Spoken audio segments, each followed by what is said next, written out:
आजकल हम अपने नॉर्मल लाइफ में टाटा ब्रांड से किसी न किसी तरीके से जुड़े हुए हैं। जैसे अगर हम फोर व्हीलर कार की बात करें तो टाटा मोटर्स की बहुत सारी कार हमें मार्केट में दिखती है। अगर फ्लाइट की बात करें तो विस्तारा एयरलाइन और एयर इंडिया। टाटा टी और टाटा सॉल्ट हमारी लाइफ का एक हिस्सा है। ज्वेलरी में देखें तो तनिष्क, टाटा स्टील, टाटा पावर और लगभग 100 से भी ज़्यादा।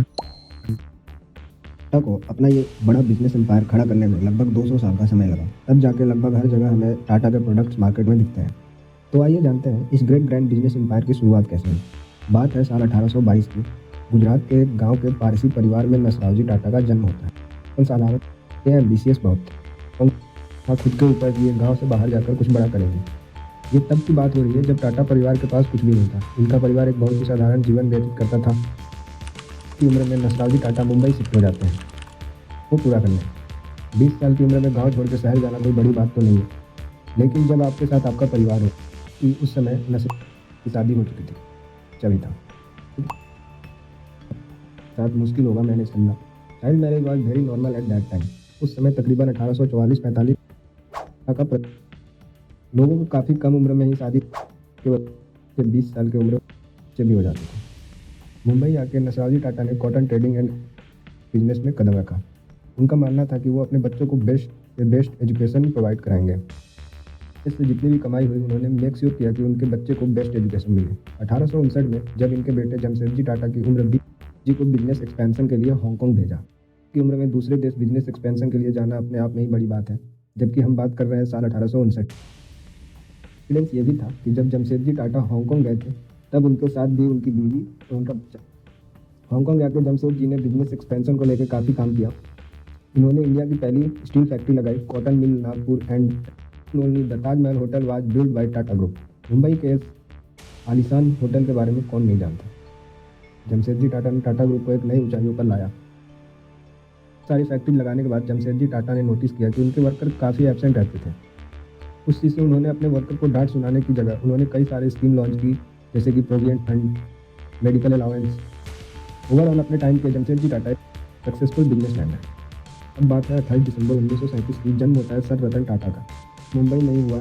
उन्होंने अपनी सेकेंडरी एजुकेशन मुंबई से ही प्राप्त की और अमेरिका से आर्किटेक्चर की डिग्री लिया। हार्वर्ड यूनिवर्सिटी से MBA भी किया। अब बात आती है रतन टाटा टाटा ग्रुप से जुड़े कैसे। टाटा एक टरबाइन इंजीनियर टाटा ग्रुप से जुड़े। वे टाटा ग्रुप के बहुत सारे पदों पर रहे और साल 1940 के चेयरमैन बने। रतन टाटा के लीडरशिप में टाटा ग्रुप ने कई सारे बिजनेस में कदम रखा, जैसे कि IT sector, construction, agriculture and many more. Tata group के कुछ प्रमुख एक्विजिशन में Corus steel and Jaguar and Land Rover है। जैगवार और लैंड रोवर की एक्विजिशन एक इंटरेस्टिंग स्टोरी भी। बात है साल 1999 की। टाटा मोटर्स ने एक टाटा इंडिका कार लॉन्च किया।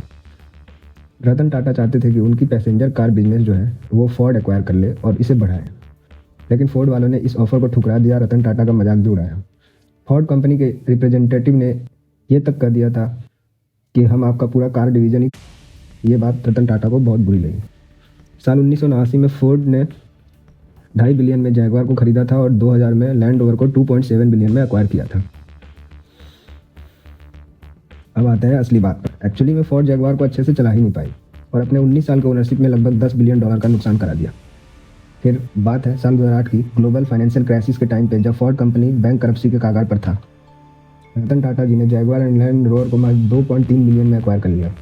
उन्हें एक अच्छी डील तो मिली ही, क्योंकि जिस कंपनी को फोर्ड ने 1979 में लगभग 5 बिलियन में खरीदा था, उस कंपनी को 2008 में रतन टाटा ने मात्र 2.3 बिलियन में खरीद लिया।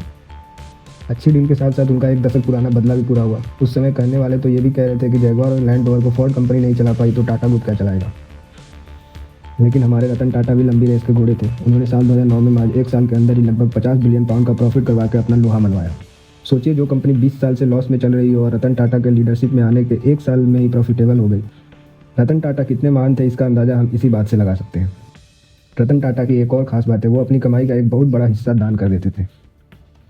रतन टाटा ने हमेशा सामाजिक जिम्मेदारी को प्रायोरिटी दिया है। उन्होंने शिक्षा और स्वास्थ्य के क्षेत्र में काफ़ी योगदान दिया है। आजकल के युवाओं की बात करें तो उनके पास आइडियाज़ तो हैं, लेकिन उनके आइडियाज़ को सुनकर स्टार्टअप्स में इन्वेस्ट करने वाला रतन टाटा जैसा कोई नहीं है। अपने टाइम पे रतन टाटा ने युवाओं के स्टार्टअप को काफ़ी बढ़ावा दिया। उन्होंने कई सारे यंग बिजनेसमैन के स्टार्टअप में इन्वेस्ट किया।